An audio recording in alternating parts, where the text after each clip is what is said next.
sert de pont entre les Burundais en exil et ceux restés au pays à travers des informations bien fouillées concernant tous les domaines de la vie du pays. Le magazine Humura Burundi est diffusé sur le web via le site de la RPA www.rpa.bi. Humura Burundi.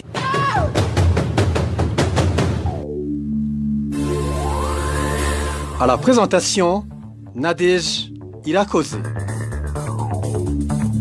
Bonsoir et bienvenue à toutes et à tous dans le journal Humura Burundi de ce dimanche 15 décembre 2019. Tout d'abord les titres. L'intolérance politique continue à s'observer dans le pays. Dans la commune Ouiga, en province Ngozi, les membres du parti CNL sont menacés d'être tués s'ils n'adhèrent pas au parti CNDD-FDD. La communauté est-africaine risque une dislocation suite aux inégalités dans le partage des avantages et profits entre les pays membres de cette communauté. Dans ce journal, vous allez le suivre. Et dans la rubrique Ouahuka, nous vous parlerons de la mauvaise gestion des entreprises publiques par le gouvernement burundais actuel. Voilà pour le sommaire. Vous suivez ce journal en direct sur la page Facebook de la RPA.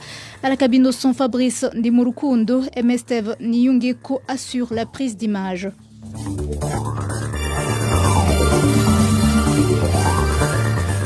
Encore une fois, bienvenue. Débutons par la page réfugiés. Intensification des actes d'enlèvement et de harcèlement à l'endroit des réfugiés burundais du camp de Nduta en Tanzanie. En plus de 3 hommes qui ont été enlevés dans la nuit de vendredi à samedi dernier, une femme du même camp vient de passer 3 jours sans dormir dans son ménage du fait qu'elle est recherchée par un groupe de gens. Les auteurs de tous ces actes sont des éléments de la police tanzanienne qui collaborent avec des personnes qui parlent kirundi. Le point avec Clovis Nyonzima.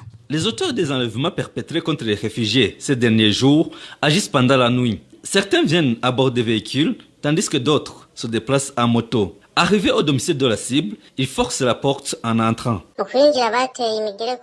Ils ont forcé la porte par des coups de pied pour s'introduire dans la maison. Ils étaient vraiment nombreux. Il y avait aussi 2 voitures garées sur la route et ils sont partis à bord avec ceux qu'ils venaient d'arrêter. Dans la nuit du vendredi, vers 1h du matin, ils ont enlevé 3 personnes, tous réfugiés et vivant dans la zone 6, village 7. Leurs voisins indiquent que parmi ces ravisseurs, certains parlaient le Kirundi. C'était des policiers car certains portaient des tenues policières, d'autres étaient en tenue civile et parlaient le Kirundi. Ces derniers sont revenus de l'extérieur du camp. C'est la police tanzanienne qui œuvre pour laisser passer ces voitures utilisées dans les enlèvements et c'est le HCR qui paye ces policiers, ce qui est étonnant. La Tanzanie et le Burundi collaborent pour semer la peur dans le camp et nous tuer. Selon les réfugiés du camp de Nduta, les arrestations des réfugiés qui se sont rendus coupables devraient se faire la journée. Même en cas de faute avérée, les arrestations devraient se passer la journée au vu et au su de tout le monde et les faire passer devant la justice. Mais nous assistons à la même situation que ce que nous avons fui au Burundi. Ces réfugiés demandent à la communauté internationale de suivre de près cette situation pour empêcher ces enlèvements. Nous demandons au HCR et à la communauté internationale de s'impliquer pour que ces enlèvements et ces tueries s'arrêtent et qu'ils fassent tout leur possible pour nous délocaliser. Ceux qui ont été enlevés dans la nuit du vendredi sont entre autres Charles Nakarutimana, Pancras Robert ainsi que Deo Baranyedetse. À ce propos, la rédaction de la RPA a contacté Martin Otieno, chef de police dans la province de Kigoma, et il nous a signifié qu'il n'en était pas au courant. Merci Clovis. Nyonzima du camp de Nduta en Tanzanie, revenant dans le pays où les membres du parti CNL dans les différentes zones de la commune Ousiga en province Ngozi vivent la peur au ventre suite aux menaces et intimidations des jeunes Imbonerakure qui les obligent d'adhérer de force au parti au pouvoir, le CNDD-FDD. Ces Imbonerakure les ont déjà avertis que s'ils ne suivent pas leur idéologie, ils risquent de perdre leur vie. Les détails avec Rachel Kagissier. Les membres du parti CNL qui sont les plus menacés menacés habitent les zones Mihigo, Rukecho et Maramirundi de la commune Busiga. Selon ces militants du CNL, les Imbonerakure vont jusqu'à leur domicile et les obligent à adhérer de force au parti CNDD-FDD. Certains d'entre eux sont même battus. Ils font des visites à domicile et nous enseignent à ne pas suivre la voie de Gwassa et que par conséquent, s'ils continuent de le suivre, ils pourraient être tués. Ils nous disent d'ailleurs que Gwassa est un menteur car il ne sera même pas candidat aux élections. Les membres du parti CNL indiquent que ces menaces ont commencé après que des croix aient été tracées sur leur maison il y a de cela 3 semaines. Tout a commencé depuis qu'ils ont dessiné des croix sur leur maison. Même ceux à qui ils n'ont pas tracé de croix sur leur maison sont ciblés dans ces enseignements alors qu'ils savent que ce sont des membres du parti CNL pour ne pas les terrifier, mais sur certaines collines, les gens ont peur. Voici la liste de ceux qui sont à la tête de ce harcèlement. Par exemple, sur la colline Gatika Zone Rukecho, le représentant des Imbonerakure Gahwabira Ernest et un certain Miwuro Jean Bosco et le chef de quartier connu sous le nom de Miwuro et Amara Mirundi. Les auteurs de ces enseignements sont Léonard Twagirayezu, Nepomsen et Habimana. Les membres du parti CNL demandent que leur sécurité soit assurée car toute personne est libre d'appartenir à un parti politique de son choix. Nous avons essayé de joindre par téléphone Joseph Nahimana, administrateur de la commune Busiga. Après une courte présentation, il a raccroché son téléphone. Merci Rachel Kagissier. En page média, les journalistes du groupe de presse Iwachu, Egide Harerimana, Terence Modzenzi, Agnès Ndirubusa et Christine Kamikazi sont en détention depuis déjà 55 jours. Ils ont été appréhendés le 22 octobre en province Bubanza alors qu'ils s'y étaient rendus pour un reportage sur l'insécurité qui régnait en commune Musigati. Ces journalistes ainsi que leurs chauffeurs sont accusés de complicité d'atteinte à la sûreté intérieure de l'État. Toutefois, différentes organisations tant nationales qu'internationales, de même que les députés du Parlement européen, plaident pour leur libération immédiate et inconditionnelle. Retrouvez les différentes productions de la RPA sur Facebook, YouTube, SoundCloud, Twitter et sur www.rpa.bi. Parlons à présent diplomatie, les inégalités dans le partage des avantages que les pays membres de la communauté est-africaine tirent des activités au sein de cette communauté peuvent être à l'origine de la dislocation de la dite communauté. Le Burundi étant le pays qui tire le moins des profits, selon le journal The East African. Le rapport du secrétaire général de l'EAC propose un partage juste et équitable des avantages entre ces pays membres avant que l'EAC ne soit détruite, comme ça a été le cas en 1977. Le point avec Emmanuel Ndaïchimié. Des 8 organes que compte la EAC, 5 ont des sièges en Tanzanie. Les avantages que la Tanzanie tire des 5 organes qu'elle héberge proviennent de l'emploi local, des revenus de location et des fournitures. Ainsi, selon The East African, à RCL, la Tanzanie gagne 23 millions de dollars par an. Le Kenya vient en deuxième position. Il gagne 4 millions selon le projet de rapport de la secrétariat intitulé « Partage équitable des avantages et des coûts des processus d'intégration de la EAC. L'Ouganda gagne 3 millions de dollars, le Rwanda 1 million de dollars et le Burundi reçoit 500 000 dollars. Le rapport note cependant que le Kenya tire le plus grand profit du commerce au sein de l'EAC. Il gagne 38 millions de dollars par an, suivi de l'Ouganda qui gagne 22 millions de dollars et de la Tanzanie 15 millions de dollars. Le Rwanda, le Burundi et le Soudan du Sud subissent des pertes nettes du commerce avec la région du moins selon le rapport cité par The East African. Compte tenu de la réalité actuelle et des enseignements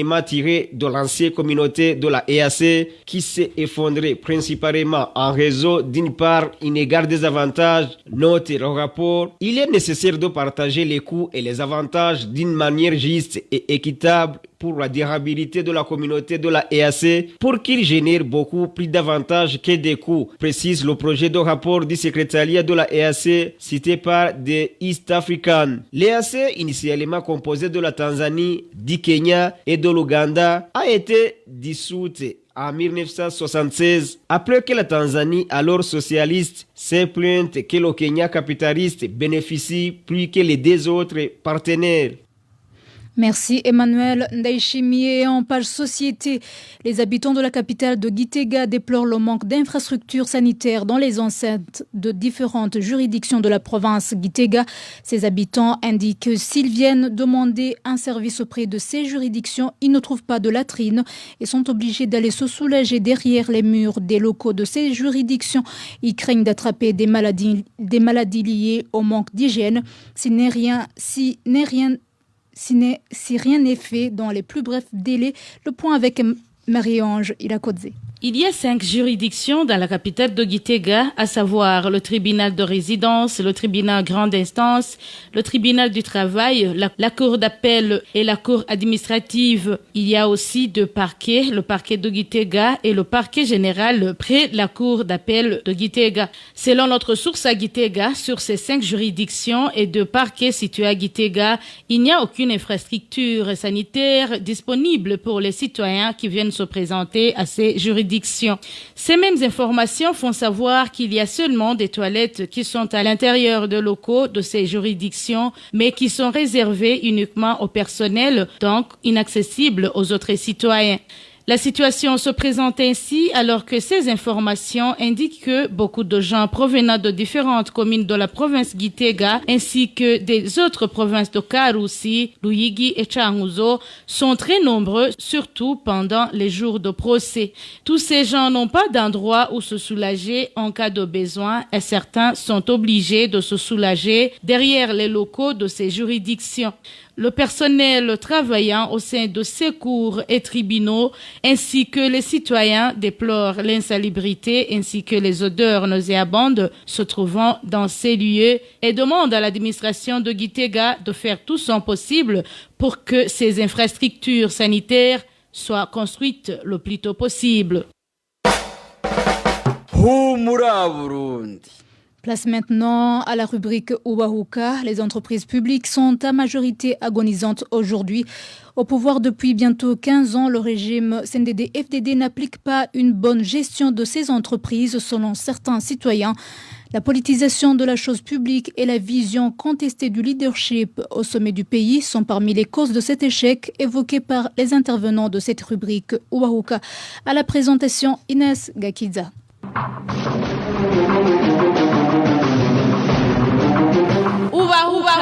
Ubahuka.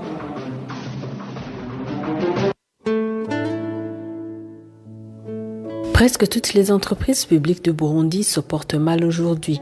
Créées pour la majorité entre les années 1970 et 1990, certaines ont déjà fait faillite et fermé, d'autres privatisées au détriment du pays et du peuple. Le régime CNDD-FDD en place aujourd'hui et qui totalisera bientôt 15 ans au pouvoir ne fait pas un bon exemple dans la gestion des entreprises du pays. Pourquoi cette situation ? Quelles en sont les conséquences sur le pays et le peuple et quelles solutions pour redynamiser les entreprises encore fonctionnelles? Frédéric Bamvuginyumvila, expert en gouvernance, et Gabriel Oufiri, le président de l'Observatoire de lutte contre la corruption et les malversations économiques, sont les invités de la rubrique Uwahuka de ce 15 décembre 2019 qui vous est présentée par Inès Gakiza. À vous tous, nous vous souhaitons la bienvenue.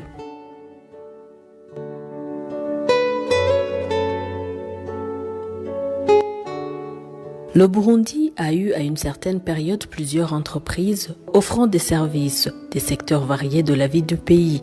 Dénombrant au moins une vingtaine, Frédéric Bamvuginyumvila, expert en gouvernance, explique d'abord pourquoi ces entreprises publiques sont créées. Il trouve agonisant celles qui fonctionnent encore. Pourquoi créer des organisations du genre?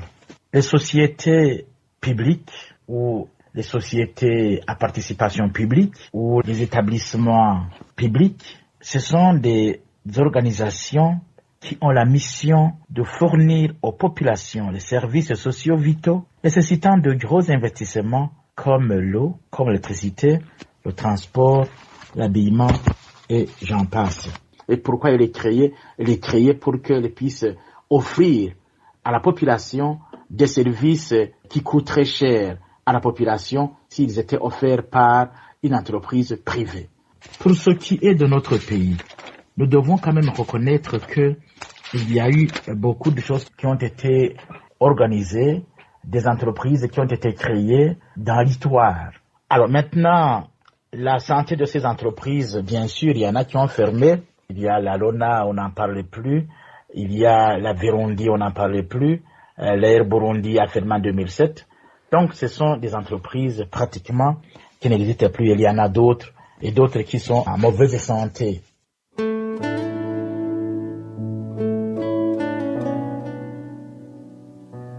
Considérées comme piliers du pays, ces faillites et mauvaise santé financière des entreprises de l'État affectent directement la population qui était censée en bénéficier les services à un prix abordable, mais aussi le gouvernement à qui elles servaient de piliers. Pour l'OLUCOM, les causes de cet échec du CNDD-FDD dans la gestion des entreprises publiques sont nombreuses.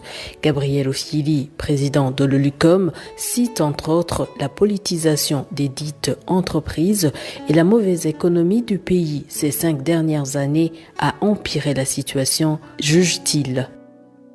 Il y a un leadership médiocre. Ces sociétés disposent souvent de leadership médiocre qui ne parviennent pas à montrer le chemin, à montrer une vision de ces sociétés et à les suivre clairement. Il y a une instabilité constante dans ces sociétés. Deuxième problème, c'est un personnel prétor. Donc, il y a un personnel dans ces sociétés qui n'ont pas de quoi à faire parce qu'ils sont recrutés par clientélisme, par favoritisme, par militantisme. Et ça aussi, c'est un grand problème. Le troisième problème, c'est la politisation de ces entreprises publiques. Donc, au lieu de s'occuper en grande partie des performances du personnel, des résultats escomptés, c'est juste la politisation de ces sociétés et le résultat n'est pas les préoccupations. Quatrième problème, c'est l'endettement. Dans toutes ces sociétés que je viens de vous citer et bien d'autres, l'endettement est accru. Donc, il est clair qu'il y a beaucoup de problèmes dans ces sociétés à cause des endettements que ces sociétés ne parviennent pas à payer, que ce soit l'endettement au niveau des fournisseurs ou que ce soit de l'endettement au niveau des crédits qu'ils ont fait pour investir. Et nous venons de constater que cet endettement est corollaire à l'endettement global que l'État burundais a aujourd'hui qui dit, donc dans 5 ans, l'endettement du Burundi vient de se multiplier par 4, par ailleurs, voire même 5. Donc, il est clair que c'est le même gouvernement qui veut vivre au-dessus de ses moyens, qui va favoriser la faillite de ces sociétés et il va se retrouver en banqueroute. À ces causes citées par l'Observatoire de lutte contre la corruption et les malversations économiques, Frédéric Bamvuginyumvila ajoute la vision du haut sommet de l'État qui diffère de celle de la majorité des Burundais, mais également le manque de contrôle quotidien des gestionnaires de ces entreprises. À mon avis, la première chose qu'il faut quand même accepter, c'est l'organisation même de l'État. Quand vous avez un président de la République qui a sa propre vision et qui est différente de la vision des intérêts de la population, vous comprendrez que justement les entreprises publiques ne vont pas marcher. Je crois que c'est aussi l'absence de la formule, la lettre M moins la lettre C plus la lettre D. Ça veut dire quoi? Ce sont les moyens de l'État accordés à ces entreprises parce que c'est la participation publique sur le plan financier. Ces moyens sont donnés à cette autorité de l'entreprise et l'État doit être capable de suivre au quotidien, ça veut dire le contrôle au quotidien, de façon régulière, ces moyens de l'État qui ont été accordés à ces entreprises. Et puis, ça c'est le contrôle, la lettre C c'est le contrôle. Ce qu'il y a c'est le M moins le contrôle plus D. Plus ça veut dire la discrétion. Le pouvoir discrétionnaire est un pouvoir qui est accordé à ce responsable pour qu'il puisse utiliser cet argent de l'État comme il l'entend. C'est ça le pouvoir discrétionnaire sans qu'il puisse justement être interrogé par qui que ce soit pour qu'on sache justement comment les moyens de l'État ont été utilisés. J'ai ouï dire que effectivement, un président d'un parti politique comme le président du CNDD-FDD peut aller s'adresser à une entreprise donnée et dire voilà, donnez-moi 300 millions et le gestionnaire ne peut pas dire non. S'il dit non, on va dire voilà, on va te remplacer, c'est pas un problème puisque c'est nous qui t'avons placé là-bas. Comme si les personnes sont placées pour que justement ils puissent autoriser ou permettre aux partis politiques qui dirigent le pays d'avoir accès aux comptes des entreprises publiques. Mais malheureusement, la situation est telle que c'est ça ce qu'on appelle encore une fois la corruption. Parce que cet argent va être utilisé pour des choses non clarifiées et personne ne pourra demander aux partis politiques qui dirigent le pays des comptes. Le moment viendra où on devra absolument faire des comptes pour que les Burundais puissent savoir ce qu'il y a. C'est ça la formule qui est utilisée aujourd'hui. Maintenant, il faut l'inverser. Ça veut dire il faut prendre les moyens de l'État, le M, maintenant plus le contrôle régulier et moins le pouvoir de discrétion. Ça veut dire que il faut réduire à zéro le pouvoir discrétionnaire d'une autorité, d'une entreprise publique.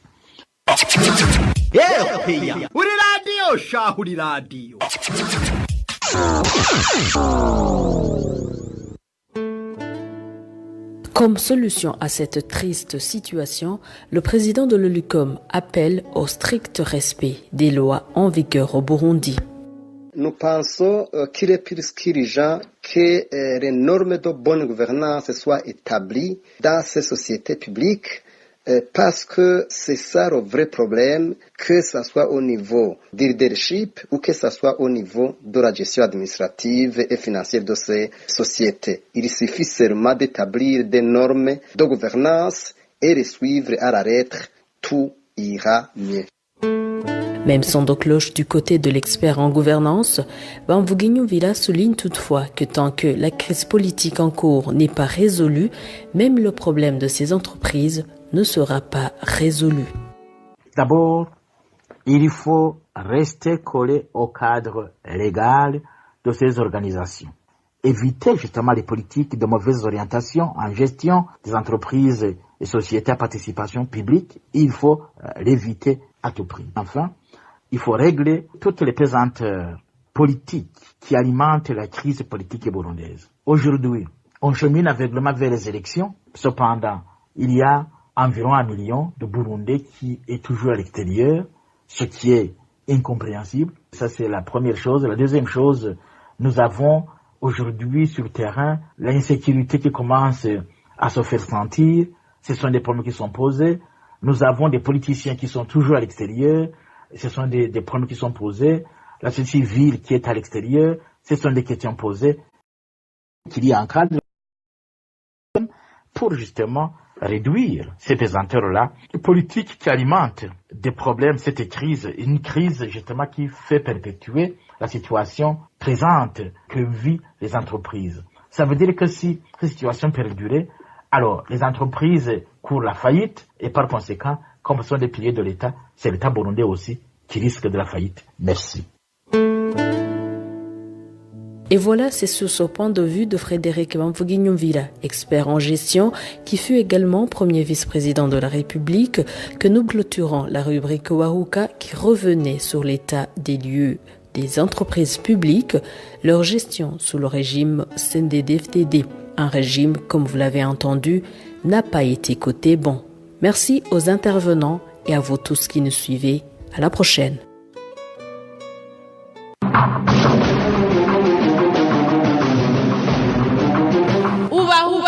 Ubahuka.